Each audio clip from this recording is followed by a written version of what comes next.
Hello, tổng xin chào tất cả anh em đam mê nhé. Quay hai con gà F2 cho anh em mình cùng xem nhé. Gà mới về đây anh em ơi. Gà của đứa em nhé. Còn con ở trong chuồng thì của mình. Đó. Gà rất là sung luôn. Anh em nào cần con F2 của mình thì alo nhá. Còn con của đứa em thì nó để đi mùi thôi anh em ạ.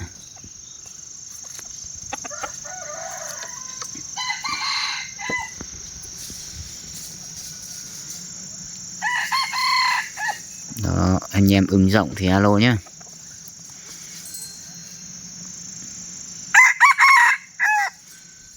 Con này là mồi vít rồi. Rộng của bao nhiêu anh em muốn được sở hữu ở đây rồi.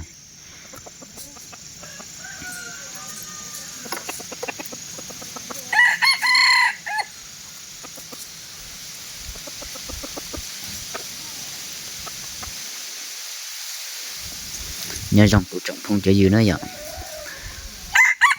Lúc nào là hiện cái ở tủ cái chỗ rồi biết xây nữa. Cái của chỗ mà của rồng cha nữa.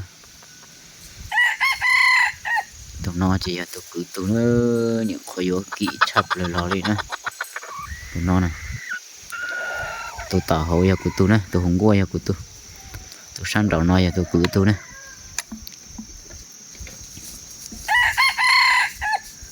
Của rồng hành nữa của tụi là của rồng cha này thế. Ta tọa cho ôm mình nhũ này.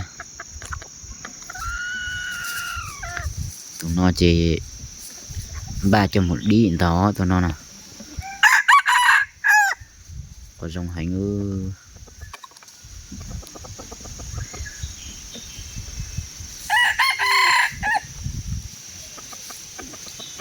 Lại mất thay trọc với tàu say và xí nữa.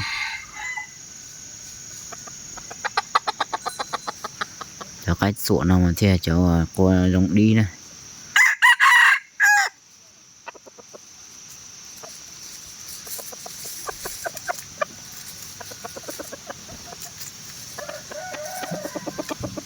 Khắp bò hành ư tụi nó mà xanh cha đấy tụi nó này. Tụi tao không mà chỉ tao khi mà nhìn chẳng bằng gì cũ nữa. Khi tao là để dùng mình gen nhìn chẳng chỉ tao xanh thể chính ca đấy. Tụi nó chỉ cho một chút tàu nữa.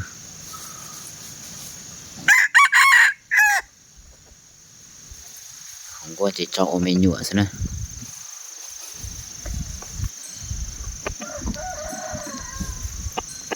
Cái chỗ thì chỉ mà cái chỗ y nữa cho nó nào. Chính đa thêm mà chỉ tí để thì chỉ mà thì khỏi thì liệt trời xem. Của mà ở hành chấp lỡ thì sẽ của nhau nó thì chỉ cá lọt thể.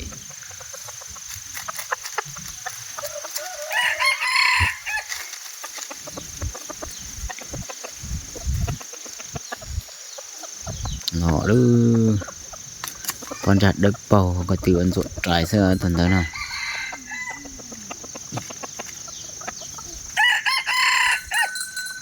Có hành chấp lỡ nữa.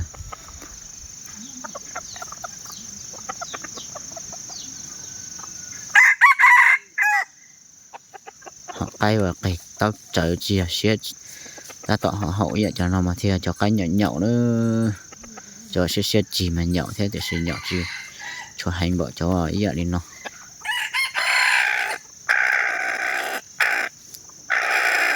Tụi cái nói thì những cái vô lò nó cho bao nhiêu nè. Vô cho là đi xứ ó tụi nó nào. Vô cái sẽ chặt lời lò đi nữa. Chỉ nhẹ tiền chỉ vô tàu lên đó thì tụi nó nào.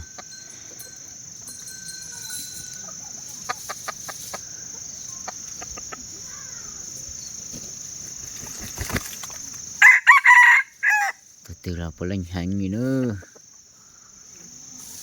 Lựa sống ba xe tàu cho nông nò. Bọc có giống dạ liền thật gì nữa. Cách tù. Số o chỉ giống rào chỉ chùa giống lên nọ xem nè.